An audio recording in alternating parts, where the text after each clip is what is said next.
Mateus, capítulo 16, versículo 26. Amém? Podemos fazer uso da palavra, né? Diz assim a poderosa palavra do Senhor: de que adianta o homem ganhar o mundo inteiro e perder a sua alma? Percebam que aqui é uma pergunta. Vou repetir. De que adianta o homem ganhar o mundo inteiro e perder a sua alma? Maravilhoso Deus, grandioso e eterno Pai, te apresento-me neste momento, Pai querido, diante de Ti.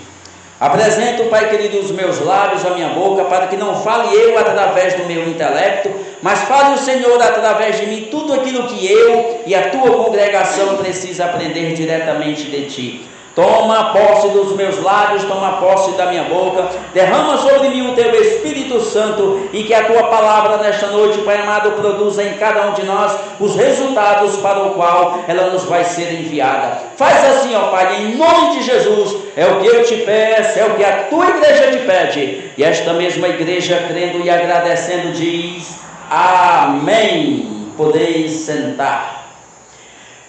Amada igreja, percebam que a pergunta que Jesus faz aqui, ela é bastante séria. Ela é algo na qual nós devemos nos preocupar. De que adianta o homem ganhar o mundo inteiro e perder a sua alma? O título da palavra, da pregação desta noite é: qual o valor que tem uma alma?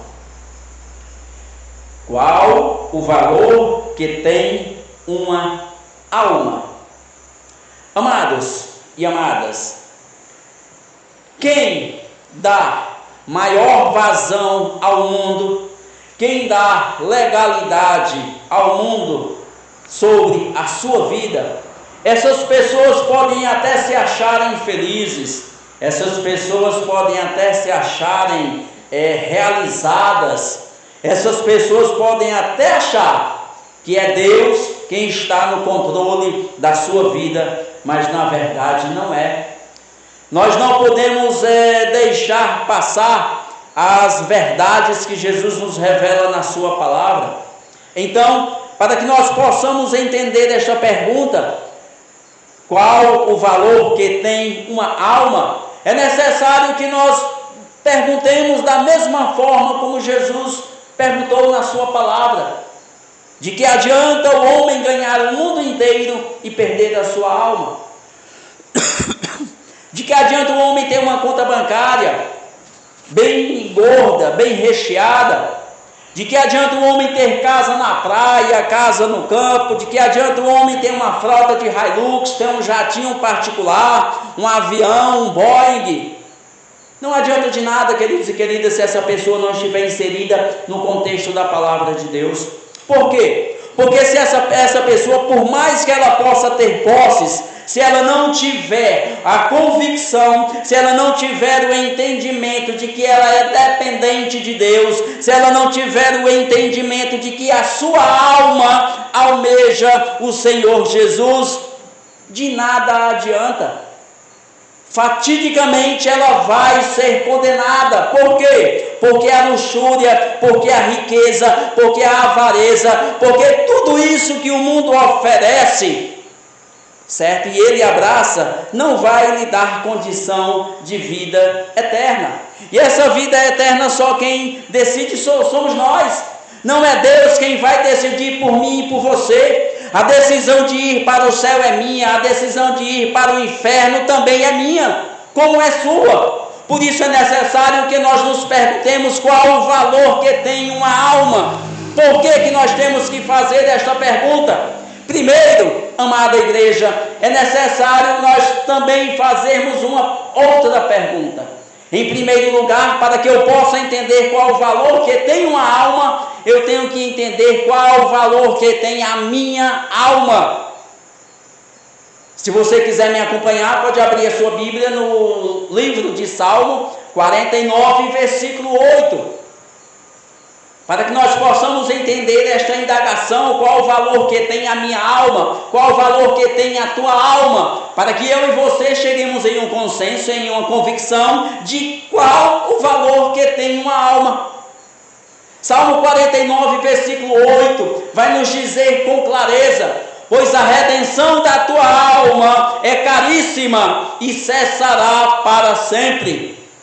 Amados e amadas, se eu não souber, se eu não procurar entender, se eu não procurar saber qual o valor que tem a minha alma, eu estarei cuspindo naquele sangue que um dia foi derramado na cruz do Calvário. Eu estarei cuspindo naquele ato redentor que Jesus fez para salvar a mim e para salvar a igreja gloriosa. Por isso é necessário que nós entendamos que o resgate que foi feito pela nossa alma, pela minha alma, pela tua alma, foi caríssimo.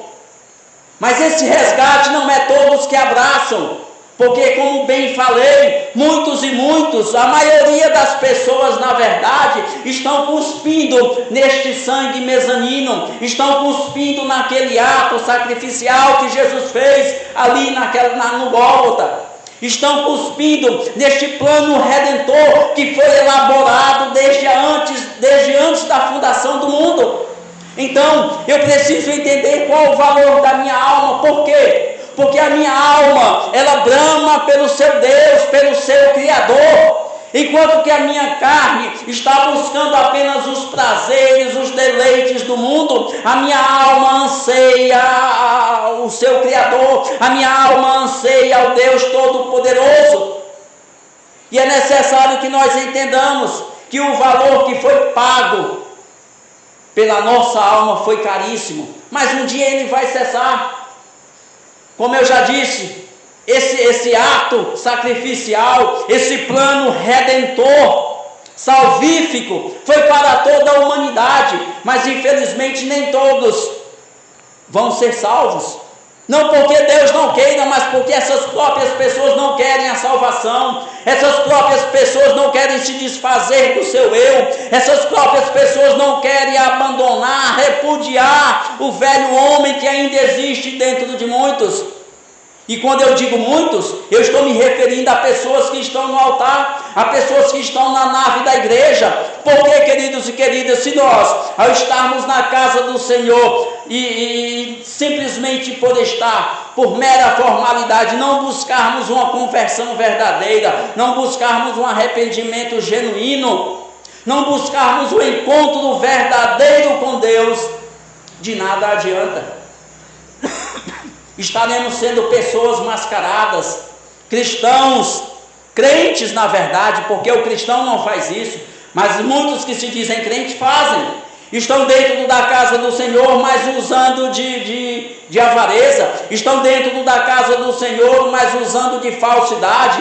Na frente das pessoas é uma, mas por trás é outra. E isso não condiz em nada com o que Deus quer em nossas vidas.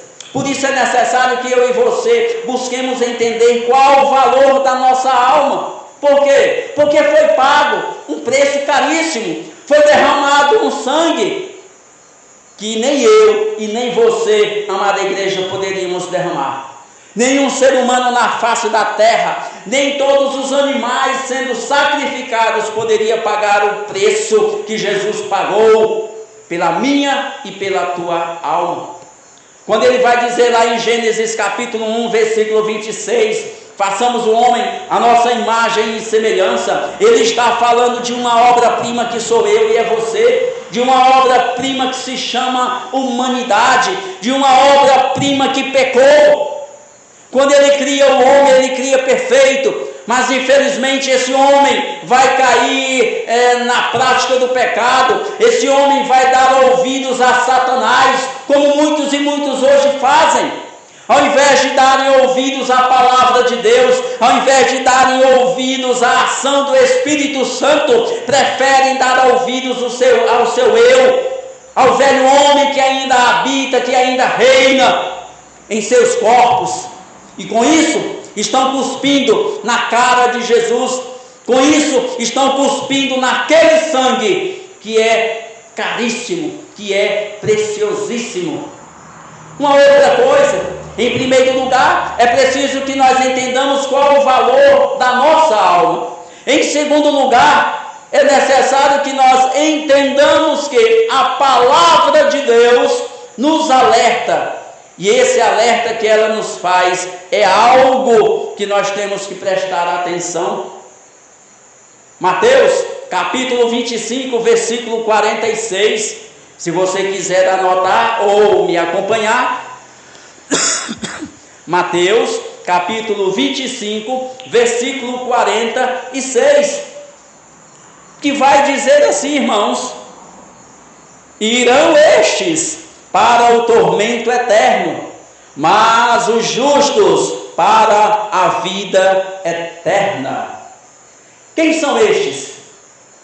É exatamente aquelas pessoas que estão dentro da casa do Senhor, ou até mesmo fora dela, que se dizem crentes, mas na verdade são falsários, na verdade são estupradores da fé, na verdade são traficantes da palavra, na verdade dizem que são crentes, e na verdade são crentes, mas não são cristãos, não são pessoas que tiveram um encontro com Jesus, não são pessoas que realmente tiveram um arrependimento genuíno, verdadeiro, mas são pessoas que estão fadadas ao inferno, porque querem viver nas práticas do velho homem, querem viver na luxúria do mundo, querem viver nos devaneios da sua mente, do seu coração, querem viver uma vã filosofia de viver.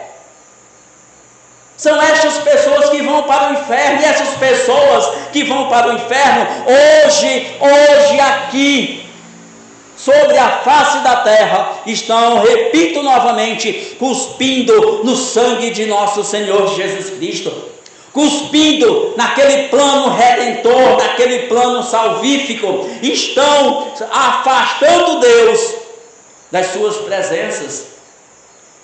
Percebam, queridos, que o versículo vai dizer: irão estes para o tormento eterno, para o inferno, onde vai ter apenas lamento, choro e ranger de dentes. E não vai ser por apenas 100 anos, por 1 milhão de anos, não. Vai ser por uma eternidade. Se passar 2 trilhões de anos, ainda assim continua sendo eterno. É um tormento que não para, não cessa. E essas pessoas vão ter um tormento maior, porque as suas mentes ali, o seu corpo, que vai ser restaurado para aqueles que já morreram, o seu corpo vai estar ali, perecendo no fogo, queimando no fogo do inferno, mas a sua mente vai estar em alerta. A sua mente vai estar sempre se perguntando: poxa, eu tive a oportunidade de ouvir aquela pregação, de aceitar aquele convite que me foi feito, e eu não ouvi e não dei crédito. Eu tive a oportunidade de mudar de vida, de deixar de ser mentiroso, de deixar de ser falso, de deixar de levantar calúnias, de deixar de chamar as pessoas de Satanás, disso e daquilo, e não aceitei, não mudei, não quis uma transformação. E essas pessoas estão fadadas ao inferno, mas não porque a sua alma deixou de receber um pagamento. Recebeu, e o pagamento foi feito através do sangue de nosso Senhor Jesus Cristo. Mas infelizmente a maioria da humanidade vai querer exatamente esse tormento, porque a palavra diz com clareza: mas os justos para a vida eterna. Então percebam que claramente, nitidamente, obviamente, aqui a palavra fala de 2 destinos: céu e inferno.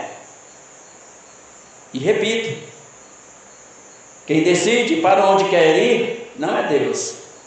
Deus não vai decidir por mim, Deus não vai decidir por você. Por isso, amada igreja, é necessário nós sabermos qual o valor que tem a nossa alma. Porque esse corpo, essa carne que nós deixamos ainda reinar sobre nós, ela vai perecer nas chamas do inferno, mas vai estar lá a alma e o espírito também. Por quê? Porque não quiseram aceitar a Jesus, não quiseram buscar um encontro verdadeiro com este Deus. Em segundo lugar, percebam que em primeiro lugar nós temos que buscar saber qual o valor da nossa alma, porque um sangue, um preço foi pago. E em segundo lugar, nós temos que entender que um preço foi pago pela minha alma, pela tua alma. Mateus, capítulo 20, verso 28, vai dizer algo poderoso. Mateus, capítulo 20, versículo 28, vai dizer: bem como o Filho do Homem não veio para ser servido, mas para servir e dar a sua vida em resgate de muitos. Vou repetir a parte final: e dar a sua vida em resgate de muitos. Percebam, amada igreja, que esse muitos aqui é apenas aquelas pessoas que realmente buscam compreender o poder da palavra, buscam um encontro verdadeiro com Deus, buscam viver em coinonia, em consonância com a vontade de Deus em suas vidas. O texto diz claramente que o Filho do Homem, que nosso Senhor Jesus Cristo, ele veio para servir, ele veio para executar um plano salvífico, ele veio para dar a sua vida. Ele poderia sair daquela cruz? Muitos vão dizer que sim, porque ele era Deus, mas eu te digo com convicção que não, porque se ele saísse, ele não seria Deus. Ele criou um plano desde antes da fundação do mundo, um plano desde antes da formação do homem. Então ele não poderia sair, então ele veio cumprir com o seu plano. Jesus foi a única pessoa na face da terra que veio com o destino já traçado. Mas eu e você, amada igreja, nós somos nós quem traçamos o nosso destino. Sou eu que quero dizer: olha, eu não vou ser mais uma pessoa fingida, olha, eu não vou ser mais uma pessoa mentirosa, olha, eu não vou ser mais uma pessoa que está fraudando o comércio, está fraudando a palavra. Sou eu, é você. Essa responsabilidade é nossa. Então, é preciso que eu e você entendamos isso, amados e amadas. Esse resgate foi feito por Jesus, por todos, mas nem todos querem, nem todos. Aleluia. Uma pequena parte da igreja, que se chama a Igreja Gloriosa, vai herdar as mansões celestiais, mas eu te garanto, não com precisão de 100%, mas 90% dessa igreja que está sobre a face da terra vai para o inferno, porque é uma igreja corrupta, porque é uma igreja que só prega falsidade, só prega mérito, só prega prosperidade. É uma igreja que está vendendo, sucateando, barateando o evangelho de nosso Senhor Jesus Cristo. Mas eu tenho que entender, você tem que entender que um preço foi pago pela tua alma, um preço foi pago pela minha alma. E quando eu compreendo verdadeiramente este preço, eu vou entender, por último, que o resgate da minha alma foi feito por Jesus. Eu vou entender em terceiro lugar que o resgate da tua alma foi elaborado e foi feito para que eu e você não tivéssemos mais este corpo corruptível, para que eu e você, enquanto estivermos aqui na terra, sobre a face da terra, busquemos ser verdadeiramente filhos e filhas inseridos no contexto da palavra de Deus. Em 1 Pedro capítulo 1, versículos do 18 ao 20, que foi a leitura oficial que nós fizemos, e eu vou repetir, vai falar exatamente deste resgate. Sabendo que não foi com coisas corruptíveis, como prata ou ouro, que fostes resgatados da vossa vã filosofia de viver. Percebam, queridos e queridas, que a palavra de Deus já nos dá um tapa na cara de muitos que se dizem crentes, de muitos que se dizem cristãos. Volto atrás, o cristão verdadeiro, ele não faz isso. Mas a maioria da igreja, a maioria das pessoas lá fora estão vivendo conforme a sua vã filosofia de viver. E o que é essa vã filosofia de viver? É eu dar vazão à minha carne, é eu dar vazão à minha mente corrupta, é eu dar vazão aos meus desejos sexuais, aos meus desejos carnais. Vã filosofia de viver é eu praticar o erro mesmo sabendo que eu estou condenado. Vã filosofia de viver é eu estar dentro da igreja e continuar sendo um pecador por demasia. É eu estar dentro da igreja e continuar sendo falso, continuar sendo mentiroso, continuar sendo caluniador, continuar vivendo em desordem, em desgraça, em falta de paz, em falta de união. Isso é vã filosofia de viver.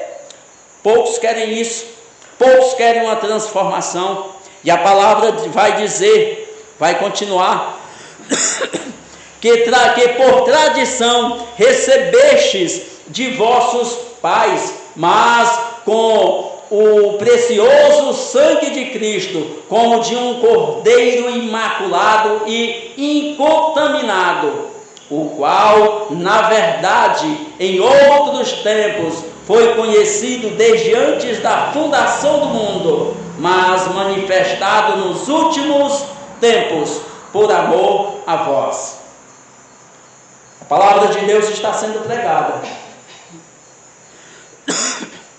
Se aqui eu estivesse pregando mentiras, uma grande parte da igreja, uma grande parte dos ouvintes estavam pulando de alegria. Se aqui eu estivesse profetizando, dando revelações, com certeza a igreja lotaria, com certeza a igreja iria perder espaço. Mas como a gente prega a palavra de Deus, como ela é para ser pregada, poucos dão crédito. Foi assim com Jesus. Por que não vai ser conosco? Igreja gloriosa. Por que não vai ser conosco quando as pessoas não aceitarem a nossa pregação? Se não aceitaram nem a de Jesus, mas não aceitaram a de Jesus porque não reconheceram o preço caríssimo que foi pago pelas suas almas. E é necessário que nós entendamos, amada igreja, que este preço, ele é caríssimo, mas um dia ele vai cessar. É necessário que nós entendamos que o resgate da nossa alma não foi feito por coisas corruptíveis, mas foi feito pelo próprio Senhor Jesus. Então, é necessário que nós entendamos que o valor de uma alma é algo para nós darmos crédito, é algo para nós pensarmos e repensarmos continuamente. Quantas e quantas pessoas necessitam do nosso perdão? Quantas e quantas pessoas necessitam da nossa convivência, da nossa amizade, das nossas orações? Quantas e quantas pessoas, amados e amadas, precisam apenas de um sorriso? Muitos até para não tirar a sua vida. Já aconteceu comigo em ministração, só eu e as ruas, as árvores. Pessoas que escutaram mal longe, estavam prestes a se matar e desistiram por ouvir uma pregação verdadeira. Então é isso que nós temos que fazer. Como igreja gloriosa, nós temos que saber que o valor de uma alma custou muito caro, porque foi derramado um sangue precioso, foi derramado um sangue de rei, o Rei Senhor Jesus. E é este Jesus que deve prevalecer em nossas vidas, não a nossa vã filosofia de viver. É este Jesus, queridos e queridas, que tem que ser o comandante das nossas almas, porque a nossa alma pertence ao seu Criador. Se eu e você formos verdadeiramente igreja gloriosa, se eu e você soubermos valorizar realmente este sangue mezanino, com certeza nós jamais vamos querer sair da presença do Todo-Poderoso. Com certeza nós vamos querer viver em paz com o nosso próximo, nós vamos querer viver em harmonia com todos da sociedade. Amém? Que Deus em Cristo vos abençoe.